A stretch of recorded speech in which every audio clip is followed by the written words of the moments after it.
తల్లికోట యుద్ధం దక్షిణ భారతదేశంలో ఒక గొప్ప హిందూ సామ్రాజ్యం పతనం అవడానికి కారణమైన యుద్ధం. ఆ గొప్ప హిందూ సామ్రాజ్యమే విజయనగర సామ్రాజ్యం. ఆ పతనం అయిన రోజే జనవరి 26 అంటే రిపబ్లిక్ డే జరుపుకునే ఈ రోజే 1565లో జనవరి 26న ఈ విజయనగర సామ్రాజ్యం పతనం అయింది అనేసి మీలో ఎంతమందికి తెలుసు? 1565 జనవరి 26 కాదు 23 అనేసి కొంతమంది అంటారు. కానీ మెజారిటీ ఆఫ్ మెంబర్స్ చెప్పేది జనవరి 26న తల్లికోట యుద్ధం జరిగిన తరువాత ఈ మహా సామ్రాజ్యం పతనం అయ్యింది అనేసి. తల్లికోట యుద్ధంలో అలియ రామరాయలను చంపిన తర్వాత అతని తలను ప్రతి సంవత్సరం నూనె మరియు ఎరుపు రంగు పూసి 1829 వరకు కూడా అహ్మద్ నగర్లో మహమ్మదీయులకు ప్రదర్శనగా ఉంచారని మీకు తెలుసా? ఇందులో భిన్న కథనాలు ఉండొచ్చు, అన్నీ కూడా మీకు చెబుతాను. తల్లికోట యుద్ధంలో 4 సుల్తాన్లు ఏకమై ఎలా ఓడించారు, తురకులు వెన్నుపోటు, నమ్మక ద్రోహం, పెంచిన తండ్రి లాంటి అతనిని ఆపదలో ఆదుకున్న వారిని ఎలా నయవంచన చేశారో తెలుసుకుందాము. దక్షిణ భారతదేశంలో గొప్ప హిందూ సామ్రాజ్యాలు ఎన్నో ఉన్నాయి. గుప్తులు, మౌర్యులు, కాకతీయులు, విజయనగర సామ్రాజ్యం ఇలా. కానీ విదేశీ తురక ఆక్రమణదారులు మన దేశంలోకి వచ్చిన తరువాత కూడా విజయనగర సామ్రాజ్యం గొప్ప హిందూ సామ్రాజ్యంగా వెలసిల్లింది. అనేక దేవాలయాలు దేదీప్యమానంగా వెలుగొందిన కాలం. శైవులు, వైష్ణవులు అన్న భేదం లేదు. ఎందుకంటే సంగమ వంశం శైవులు, తుళువ వంశం వైష్ణవులు. అయినా కూడా శివ విష్ణువుల ఆలయాలని అందరూ కట్టించారు. జైనులు, బౌద్ధులు, ముస్లింలు అందరూ కూడా సంతోషంగా ఉండేవారు. ఈ తల్లికోట యుద్ధం గురించి తెలుసుకునే ముందు కొన్ని సంఘటనలు మీరు ఖచ్చితంగా తెలుసుకోవాలి. విజయనగర సామ్రాజ్యానికి బహమనీ సుల్తాన్లకు మధ్య సంబంధం గురించి కూడా కొంచెం తెలుసుకోవాలి. వీరి మధ్య కొన్ని యుద్ధాలు కూడా జరిగాయి. శ్రీకృష్ణ దేవరాయలు రాయచూరు ప్రాంతాన్ని జయించారు. ఈ ప్రాంతంపై బహమనీ సుల్తాన్లకు మొదటి నుంచి కూడా ఆశ. అచ్యుతరాయల కాలంలో దీనిని మళ్ళీ బహమనీ సుల్తాన్లు సొంతం చేసుకున్నారు. తరువాత అలియ రామరాయలు దీనిని తిరిగి సొంతం చేసుకున్నారు. ఇది ముఖ్యంగా మీరు గుర్తుపెట్టుకోండి. ముందుగా విజయనగర సామ్రాజ్యానికి వస్తే ఎందుకు నేను ఇంత డీటెయిల్గా చెప్తున్నానంటే ఎవరైనా కూడా కాంపిటేటివ్ ఎగ్జామ్స్కి ప్రిపేర్ అయ్యే వాళ్ళు పొరపాటున మన వీడియో చూసారనుకోండి, వాళ్ళు ఇంత టైం మన వీడియో పైన స్పెండ్ చేస్తే దానికి తగ్గట్టు ఫలితం వాళ్ళకి దక్కాలి. అందుకే నేను ఇయర్స్ అన్నీ కూడా కొంచెం వీడియో లెంత్ అయినా కూడా డీటెయిల్గా ఎక్స్ప్లెయిన్ చేసేది. ఇప్పుడు విజయనగర సామ్రాజ్యం విషయాన్ని గురించి కొంచెం తెలుసుకుందాం. దక్షిణాన సింహళం నుండి ఉత్తరాన కళింగ వరకు, తూర్పున బంగాళాఖాతం నుండి పడమర అరేబియా సముద్రం వరకు భారత ద్వీపకల్పం దక్షిణ ప్రాంతం అంతటా కూడా విస్తరించి సువిశాలమైన సుసంపన్నమైన మహా సామ్రాజ్యం విజయనగర సామ్రాజ్యం. ఈ విజయనగర సామ్రాజ్యానికి మూల పురుషులు హరిహర బుక్కరాయలు అని అందరికీ తెలుసు. ఈ విజయనగర సామ్రాజ్యాన్ని 4 వంశాలు 1336 నుండి 1646 వరకు పరిపాలించారు. అవి ఏంటి అంటే సంగమ వంశం 1336 నుండి 1485 వరకు, సాళువ వంశం 1485 నుండి 1505 వరకు,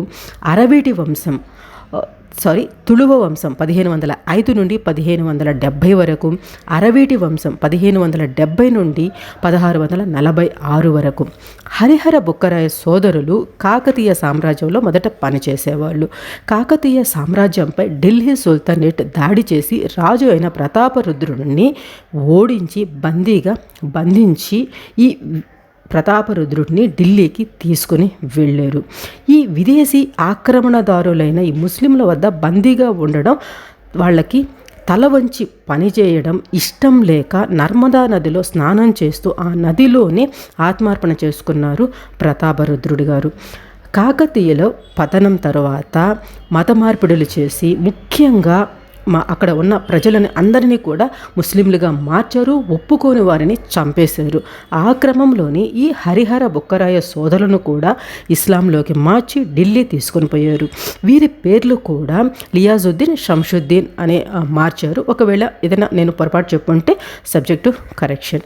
ఇది అంతా జరిగిన తర్వాత శృంగేరి పీఠాధిపతి అయిన విద్యారణ్య స్వామి వారు ఎలాగైనా కూడా ఒక హిందూ సామ్రాజ్యాన్ని, గొప్ప హిందూ సామ్రాజ్యాన్ని ఏర్పాటు చేయాలి అనేసి ఈ సోదరులు ఇద్దరిని కూడా పిలిపించి మాట్లాడారు. తరువాత 1336 ఏప్రిల్ 18న విద్యారణ్య స్వామివారు హంపీలోని విరూపాక్ష సన్నిధిలో వీళ్ళ ఇద్దరినీ కూడా ఇస్లాం మతం నుండి తిరిగి హిందూ మతంలోకి మార్చి విజయనగర సామ్రాజ్యాన్ని స్థాపించడానికి సహకరించారు. వీరు ఒక మఠాధిపతి అయినా కూడా ఈ విదేశీ ఆక్రమణదారుల నుండి మన దేశాన్ని, హిందూ ధర్మాన్ని కాపాడటం కోసం ఈ సోదరులకు ఒక ప్రధాన మంత్రిలాగా అడుగడుగున సూచనలు, సలహాలు ఇస్తూ విజయనగర సామ్రాజ్యాన్ని స్థాపించారు. హరిహర బుక్కరాయలు మొదట కంపిలిలో అనెగొందే అనే ప్రాంతానికి రాజధానిగా చేసుకొని పాలించారు. తరువాత ఈ ప్రాంతం అంత సురక్షితం లేకపోవడంతో తుంగభద్ర నదికి దక్షిణాన విజయనగరం అనే పట్టణాన్ని నిర్మించి దాన్ని రాజధానిగా మార్చారు. అసలు ఈ సోదరులు ఎవరు, ఎక్కడి వారు అనేసి కొంచెం మీకు డౌట్ వచ్చి ఉండొచ్చు. వీళ్ళు కర్ణాటకలోని మంగళ నిలయ అనే ప్రాంతానికి చెందిన సంగముడికి కుమారులు. అతనికి 5 మంది కుమారులు. ఇతని పేరు మీదుగానే ఈ సంగమ వంశం మొదలైంది. ఆ కుమారుల్లో మొదటివారు హరిహరరాయలు, బుక్కరాయలు, కంపన, మారప్ప, మదప్ప. వీళ్ళు 1336 నుండి 1485 వరకు పరిపాలించారు. తరువాత సాళువ వంశం వాళ్ళు సాళువ నరసింహ ఈ వంశం స్థాపించారు. తిమ్మరాజు, ఇమ్మడి నరసింహరాయలు మొదలైన వారు 1485 నుంచి 1505 వరకు పరిపాలించారు.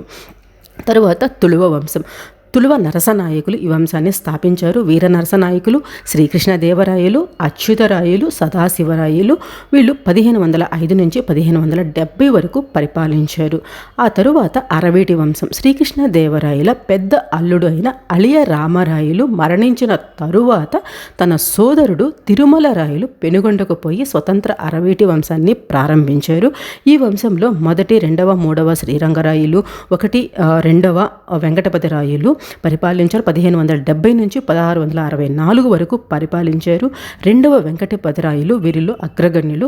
రాజధానిని పెనుగొండ నుండి చంద్రగిరికి మార్చారు.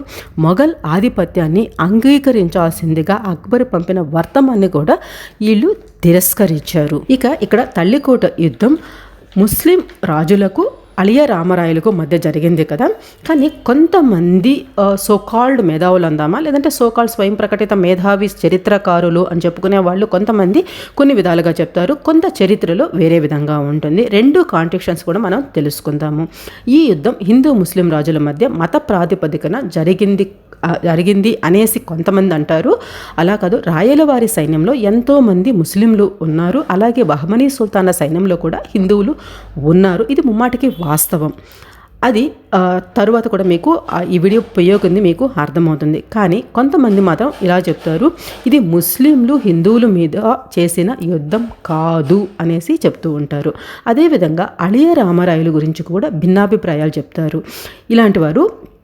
కానీ రామరాయలు బహమనీ సామ్రాజ్యం నుండి ఏర్పడిన రాజ్యాల మధ్య విభేదాలు సృష్టించేవారు, వారి అంతర్గత విషయాల్లో తలదూర్చేవారు, వారి మధ్య గొడవలు పెట్టేవాళ్ళు, ముస్లింలను చిన్నచూపు చూసేవారు, ఎవరికి కూడా గౌరవం ఇవ్వరు అనేసి చాలా ఒక మోనార్క్ లాగా ప్రవర్తిస్తారు అనేసి చెప్తుంటారు. ఈవెన్ మీకు వికీపీడియాలో సర్చ్ చేసినా కూడా ఇలానే ఉంటుంది. కానీ నిజం ఏంటి అంటే అళియ రామరాయలు శ్రీకృష్ణదేవరాయల పెద్ద కుమార్తె భర్త. అళియ అంటే అల్లుడు అని అర్థము. అలా అల్లుడు రామరాయలుని అళియ రామరాయలు అనే పేరుతో పిలిచేవాళ్ళు. శ్రీకృష్ణదేవరాయలకు కొడుకు ఉన్నా కూడా చిన్న వయసులోనే మరణించిన తర్వాత సోదరులు అయిన అచ్యుతరాయలు, తర్వాత సదాశివరాయలు వీళ్ళు పరిపాలించారు. వీళ్ళ కాలంలోనే వీళ్ళు రాజులు అయినా కూడా పరిపాలనా విషయాలు మాత్రం అళియ రామరాయలు ఆయన పెద్దవాళ్ళు కాబట్టి ఆయన చూసుకునేవారు. సుమారు 20 సంవత్సరాల పాటు ఈ రాజు కాకపోయినా కూడా అళియ రామరాయలు రాజ్య ప్రతినిధిగా విజయనగర సామ్రాజ్యాన్ని పరిపాలించారు. అనేక సార్లు చాకచక్యంగా ప్రవర్తించి గోల్కొండను, బీజాపూర్ను, బీదర్ను ఇలా వచ్చిన వాళ్ళ అందరినీ కూడా ఓడించి ఒక గొప్ప రాజ్యాన్ని కాపాడారు, గొప్ప రాజ్యాన్ని పరిపాలించారు. 5 మంది ముస్లిం రాజులు ఎవరు, ఎలా ఏర్పడ్డాయి, వీటితో విజయనగర రాజులకు యుద్ధం ఎందుకు అని అంటే ఇక్కడ బహమనీ సుల్తాన్ మహమ్మద్ షా మరణించిన తరువాత రాజ్యాధికారం తన తమ్ముడు కావాలనుకున్నాడు. అదే సమయంలో మహమ్మద్ షా కొడుకు అలీ ఆదిల్ షా రాజు కావాలనుకున్నారు. ఆ సమయంలోనే తనకు సహాయం చేయాలి అనేసి అలియా రామరాయలను అడిగారు అలీ ఆదిల్ షా. తన వైపు న్యాయం ఉంది కనుక రామరాయలు అలీ ఆదిల్ షాకు సహాయం చేసి తోడుగా నిలిచి రాజ్యాధికారాన్ని ఇప్పించి ఒక పెంపుడు తండ్రిగా అలీ ఆదిల్ షాకు అన్నింటిలో కూడా తోడుగా ఉన్నారు. ఈ పాయింట్ మైండ్లో ఫిక్స్ చేసుకోండి. బహ్మనీ సామ్రాజ్యంలో అంతఃకలహాలతో బహ్మనీ సామ్రాజ్యం అంతరించి 5 రాజ్యాలుగా విడిపోయింది. అవి బీరార్, బీదర్, గోల్కొండ, అహ్మద్నగర్ అండ్ బీజాపూర్. వీటిల్లో బీజాపూర్ రాజ్యం బలమైంది. గోల్కొండకు వస్తే కుతుబ్ షా తన తండ్రిని చంపి రాజు అయ్యాడు. తరువాత తన సోదరుడు ఇబ్రహీం కులీ కుతుబ్ షాను కూడా చంపాలనుకుంటే అతను పారిపోయి విజయనగరానికి వచ్చి తలదాచుకున్నాడు. రామరాయల సహాయంతో ఇబ్రహీం కులీ కుతుబ్ షా కూడా గోల్కొండకు రాజు అయ్యాడు. ఈ పాయింట్ కూడా బాగా గుర్తుపెట్టుకోండి. ఇప్పుడు అసలు ఘట్టం తల్లికోట యుద్ధం ఆర్ తంగడి యుద్ధం ఆర్ రక్కసి తంగడి యుద్ధం. అందరూ ఎక్కువగా ఈ యుద్ధాన్ని రక్కసి తంగడి యుద్ధం అంటారు, ఎందుకంటే ఆ ప్రాంతంలో జరిగింది కాబట్టి. ఇంతకుముందు చెప్పాను కదా, రాయచూరు ప్రస్తావన. ఈ ప్రాంతం చాలా సస్యశ్యామలంగా ఉండే ప్రదేశం. సస్యశ్యామలమైంది అంటే ఆటోమేటిక్గా ఎకానమీ బాగా ఉంటుంది. దీనిని విజయనగరం వాళ్ళు సొంతం చేసుకుని ఉన్నారు కదా. తుంగభద్ర నదికి ఇది ఎగువన ఉంటుంది, దిగువన మొత్తం కూడా విజయనగర సామ్రాజ్యం చాలా పటిష్టంగా ఉంటుంది. రాయచూరుతో పాటు మిగిలిన ప్రాంతాలను కూడా ఎక్కడ ఈ విజయనగరం వాళ్ళు సొంతం చేసుకుంటారో అని ఈ ముస్లిం రాజుల భావన.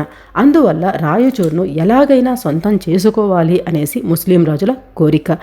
వీరు అందరూ విడివిడిగా యుద్ధానికి వచ్చినప్పుడల్లా కూడా రామరాయల చేతిలో వీళ్ళు చావు దెబ్బలు తిన్నారు. అందువల్ల ఈసారి విడివిడిగా కాకుండా అందరం కలిసి విజయనగర రాజ్యం మీదకు వెళ్ళాలి అనుకున్నారు. కానీలో వీరితో బీరార్ మాత్రం కలవలేదు. ముందుగా మిగిలిన 4 రామరాయలకు వర్తమానం పంపారు, రాయచూరును మాకు అప్పగించండి అనేసి. కానీ రామరాయలు అందుకు ఒప్పుకోలేదు. యుద్ధం అనివార్యం అయ్యింది. అప్పటికి రామరాయల వయసు 90 సంవత్సరాలు, కొంతమంది 80 అని కూడా అంటారు. తన సోదరులు మీరు వెనకుండి మమ్మల్ని నడిపించండి అని అంటే రామరాయలు అందుకు ఒప్పుకోకుండా తనే ముందుండి యుద్ధంలోకి ప్రవేశించారు. ఇంతకుముందు కొన్ని పాయింట్స్ గుర్తుపెట్టుకోమన్నాను కదా, గుర్తున్నాయా? ఒకసారి గుర్తు చేసుకోండి. ఈ యుద్ధంలో పాల్గొన్నవారు ఒక పెంపుడు తండ్రిలాగా అన్ని క్షేమాలు చూసుకున్న రాయల వారి సహాయంతో రాజ్యాన్ని దక్కించుకున్న బీజాపూర్ రాజు అలీ ఆదిల్ షా, గోల్కొండ రాజు ఇబ్రహీం కులీ కుతుబ్ షా 7 సంవత్సరాలు రాయల వారి వద్ద ఉండి సహాయం పొంది రామరాయల వారి వల్ల అధికారంలో కూర్చున్న ఇబ్రహీం కులీ కుతుబ్ షా, వీరికి తోడుగా అహ్మద్నగర్ రాజు నిజాం షా కూడా కలిశాడు. ఎందుకు అంటే అలీ ఆదిల్ షాకు నిజాం షా కుమార్తెనిచ్చి పెళ్లి చేశారు. అలాగే అలీ ఆదిల్ షా చెల్లిని నిజాం షా సోదరునికి ఇచ్చి పెళ్లి చేశారు. అలా బంధుత్వం కోసం వీళ్ళు కలిశారు. ఇక బీదర్ మొదట యుద్ధంలో పాల్గొనలేదు, కానీ తరువాత కలిసింది. బీరార్ మాత్రం యుద్ధంలో పాల్గొనలేదు. రామరాయల వారి వద్ద అత్యధిక సైన్యం ఉండవచ్చుగాక, యుద్ధ విద్యల్లో అత్యంత నైపుణ్యం ఉండవచ్చుగాక, ఎన్నో యుద్ధాలు గెలిచి ఉండవచ్చుగాక. కానీ ఈసారి ఈ ముస్లిం రాజులు వారికి సపోర్ట్గా టర్కీ నుండి అత్యాధునిక మందుగుండు సామాగ్రిని, ఫిరంగులను, తుపాకులను తెప్పించారు. రాయలవారి సైన్యం తల్లికోట వద్ద టెంట్స్ వేసుకొని ఉన్నారు. ఈ ముస్లిం సైన్యం వస్తుందని తెలుసుకున్నారు. కానీ ఈ ముస్లిం సైన్యం తుంగభద్రా నదిని దాటి చాలా చాకచక్యంగా రాయలవారి సైన్యాన్ని తప్పుదోవ పట్టించి వీళ్ళు నది దాటి యువతలకి వచ్చి బ్యాక్ సైడ్ నుంచి రాయలవారి సైన్యంపై అటాక్ చేశారు. ఈ యుద్ధం రక్కసి తంగడి అనే 2 గ్రామాల మధ్య, అంటే తల్లికోటకి కొంచెం దూరంలో ఉండే ఈ గ్రామాల మధ్య జరిగింది. అందుకే దీన్ని రక్కసి తంగడి యుద్ధం అనేసి కూడా అంటారు. యుద్ధం భీకరంగా జరిగింది. ముస్లిం రాజుల వద్ద ఉన్నటువంటి అత్యాధునిక మందుగుడ్డు సామాగ్రి రాయలవారి వద్ద లేదు. అదీ కాకుండా రామరాయల సైన్యంలోని 2 ఆర్మీ కమాండర్స్, వీళ్ళని జిలానీ బ్రదర్స్ అంటారు. ఈ ముఖ్యమైన వాళ్ళు వీళ్ళు ముస్లిమ్స్. ఇంతకుముందు నేను చెప్పాను కదా, ముస్లిమ్స్ కూడా అందరూ సరిసమానంగా చూసేవాళ్ళు రాయలవారు అనేసి. అంత గొప్ప పదవుల్లో వీళ్ళని ఉంచారు.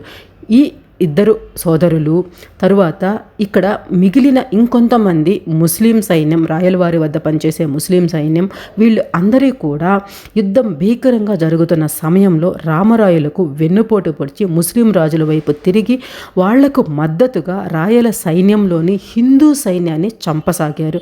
దీంతో రామరాయలు ఓడిపోయే పరిస్థితి వచ్చింది. ఈ యుద్ధంలో రామరాయల గురించి డిఫరెంట్ వేరియేషన్స్ చెప్తారని చెప్పాను కదా. అందులో ఒకటి, రామరాయలు ఏనుగు దిగి గుర్రం ఎక్కబోతుండగా నిజాం సైనికులకు చిక్కారు. హుసేన్ నిజాం షా రాయల వారి తల నరికి బల్లెంతో గుచ్చి పైకి ఎత్తి చూపించాడు.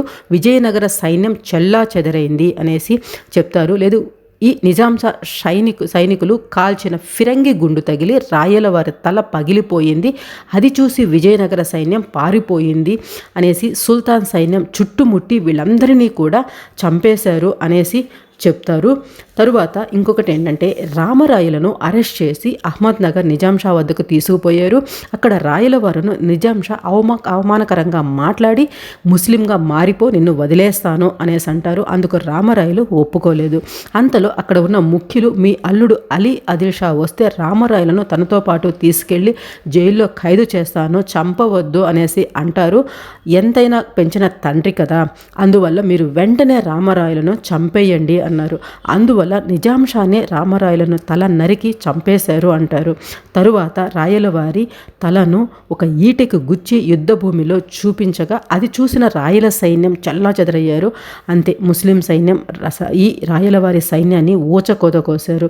అలా విజయనగర సామ్రాజ్యం పతనం మొదలు అయ్యింది అనేసి చెబుతారు. తల్లికోట యుద్ధంలో రామరాయలను ఎలా చంపినా కూడా విజయనగర సామ్రాజ్యం శాశ్వతంగా ఓడిపోయింది. 300 ఏళ్ల పాటు వెలిగిన ఓ మహా సామ్రాజ్యం పతనమైంది.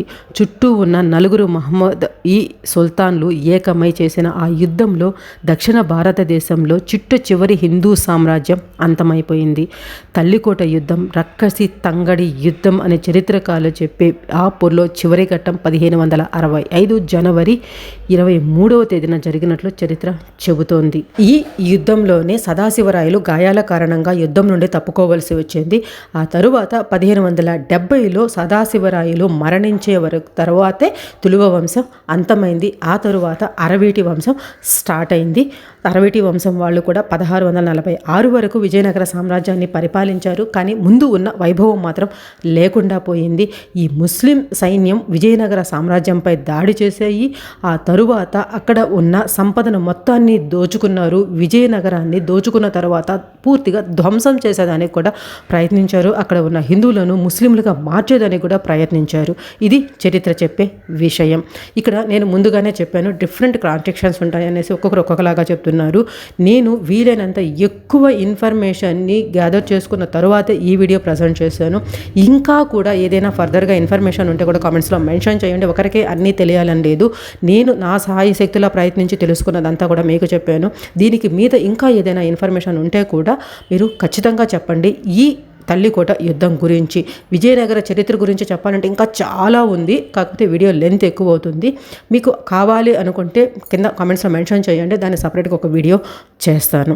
నచ్చితే లైక్ చేయండి, వీలైనంత ఎక్కువ మందికి షేర్ చేసేదానికి ట్రై చేయండి. ప్రీవియస్ వీడియోస్ కూడా చూసి నేను కరెక్ట్గా చెప్తున్నానని మీకు అనిపిస్తేనే సబ్స్క్రైబ్ చేసుకొని సపోర్ట్ చేసేందుకు ట్రై చేయండి. కానీ ఇటువంటి చరిత్ర, మన దేశంలో జరిగిన ప్రతి విషయాలు కూడా మన తర్వాత వాళ్ళకి కూడా తెలియాలి. అందువల్ల మనం తెలుసుకున్న ఈ ఇన్ఫర్మేషన్ మరో 10 మందికి తెలియచేయడం కూడా మన బాధ్యత అని నేను అనుకుంటున్నాను. మీరు అలానే అనుకుంటే వీలైనంత ఎక్కువ మందికి షేర్ చేసేందుకు ట్రై చేయండి. Thanks for watching. జై హింద్.